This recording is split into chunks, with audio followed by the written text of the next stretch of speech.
Hey there, we're going to check this thing out. This is the Epiphone Dot Deluxe. We're going to go through and try to figure out what makes it so deluxe. Let's check them out. This is the ongoing 335 shootout. I've got a bunch on the back burner that I'm going to try to do and just kind of compare each 335 and see where their strengths are. So let's check this thing out. So this is the Dot Deluxe from Epiphone. This one's a little bit older, but really beautiful guitar. It does have a flame top, which is going to be part of their deluxe package. Quotes there. Now, it does look to be book matched, but my question is whether it's a real flame top. Again, when I move this back and forth, there's really... Is there a shift? I can't tell entirely. So it might be photo flame. I got to look up and do a little bit more research. If it's not, then maybe they dyed the grains to get them to pop a little bit more through the finish. So I'll do some more research and let you know. Let's check out the rest of the finish. So they paint the insides there, a little sloppy on the corners, but it's painted black, so you can kind of get away with it. Let's see. Looking pretty good. Overall, the binding's pretty good. You can see it's just a little bit under masked, so you can kind of see those layer lines right around there. Let's check up by the neck. Kind of the same thing. You can see where they not oversprayed, I guess, but under masked at those joints. Check the other side. A lot worse on that side right there. But the glue joints are good. Overall finish is pretty decent. Let's check the front.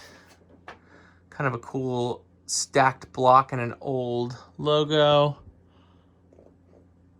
Doesn't seem to be anything too special about the knobs or the switch. Hardware is pretty standard. And the pickup covers, yeah, they're good. No negative points for any of that stuff. Okay, so this is an unbound fingerboard, which makes sense because if it was bound, they'd probably do a matching finish with the binding on the body. But fretting seems to be okay. It plays pretty nice. The end frets, they left a lot of meat there, so there's no issues with your string rolling over or having intonation problems there. Not sure what it is. It might be Corian or something similar to that. It's not super familiar as far as a standard plastic replacement piece for me, but it does feel a little bit overcut here. So weight, really nice. It's a light guitar for how big it is. This one's a little bit older, so I'm not sure how much work has been done, but it's a very thin neck, skinny this way, and very manageable this way. Only about a quarter, probably a half-inch gain all over the entire length of the neck. Fills up the hand pretty nice. Doesn't feel too wide, but it definitely doesn't feel slim. So let's check this out. I did do one upgrade to it. We just changed the pot to be a push-pull so that I could split these two coils. That didn't come in this model. So this is probably an older one. I'm assuming they're probably trying to put that in everything these days, which I think they should because it's a huge tone benefit. So let's check this thing out. Okay, this is going to be the neck pickup on the humbucker mode. I'm going to play soft and then a little bit heavier.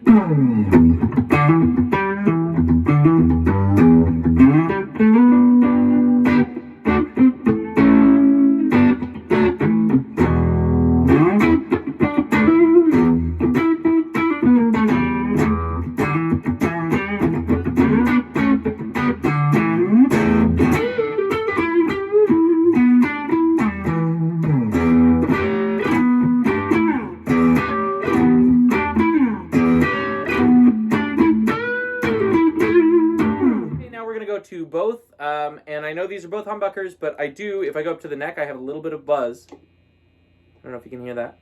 And then if I go middle, it goes away. So that's kind of, you know, you never know what the power situation is at different venues, so it's very nice to be able to cut that out completely. Yeah, let's try it out. So this is the middle, this is a combo, both in humbucker mode.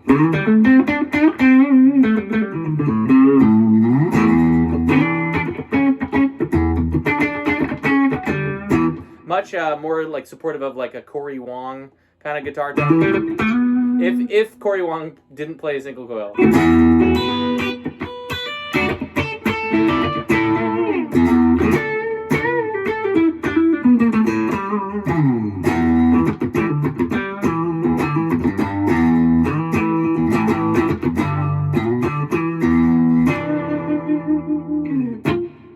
Okay, now on to the bridge pickup.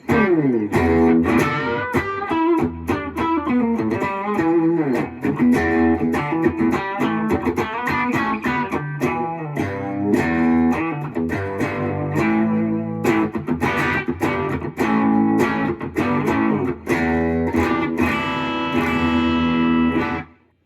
I'm going to go back through and play each one in the single coil split mode, just in case you're curious. So pull this front volume knob, and the noise goes up a little bit, but...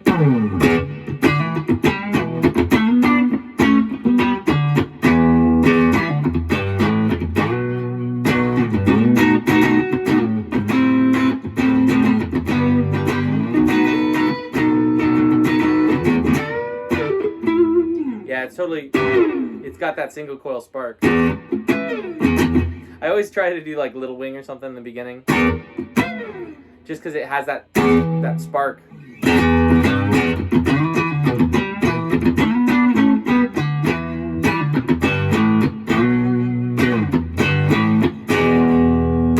Okay, now we're on the middle, single coil on both.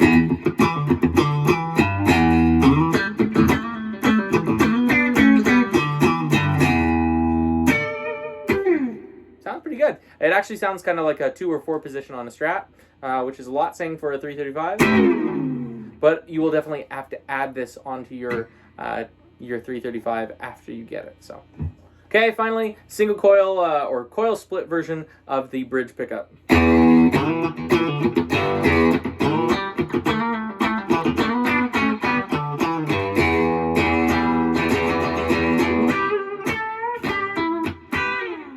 Cool. So a really, really thin tone, but kind of sounds kind of like a Dan Electro or something, which is, I don't know, you could probably use that if you're in a throwback band or old Beatles band. Humbuckers in, a lot more guts, single coil, but a lot of clarity, you know, which is nice to have. Cool. Okay, so overall, great 335. I don't know. I'll have to get my hands on one of the Dot Standard just to compare. But it looks like what you're paying for is the flame top, which I'm not entirely sure is a real flame top. I'm trying to figure that out all day. The flame doesn't really change too much when you move it around. So either that means it's a dyed top or it's a photo flame, which would not be cool for the price, but you know, such is life. And it looks like they have an upgraded pickup. So a little bit, you know, depends on where you put your money. One thing I found that I don't like, I just wanted to show you real quick, is while I was playing it, I found out that if I'm strumming and I touch the pick guard, it generates that static charge, and it's really loud through the pickup. So, not a fan of that. I've had that happen on a couple of like cheaper tellies where the plastic they use is just not the right kind. I tried to spray some stuff and discharge it on the back with some, I think it's dryer sheets, and it works for, you know, 30 minutes or an hour, but it's not a permanent fix. So not a fan of that. That's kind of a weird shortcut, yeah. But overall, great guitar, plays really nice, tones really nice. I'm sure you'd be very happy. Keep an eye open. I've got another couple 335s coming out. I got a D'Angelico I have to review, and a couple others. So I'm trying to get through all the 335s that are kind of floating out there right now so I can compare and give you what the best bang for the buck is. I still think at the price that you're probably better off going with an Eastman or a D'Angelico. I know they're a little bit higher than this, but I think you get a lot more of a guitar for it. So that would be my personal choice. But if you have an access to this guitar, I don't think you're going to go wrong. There's no major losses on this one from a manufacturing standpoint. So keep an eye out for the next videos. Hit subscribe if you get a chance so I can keep making videos. And let me know what your favorite 335 is down in the comments. We'll see you soon.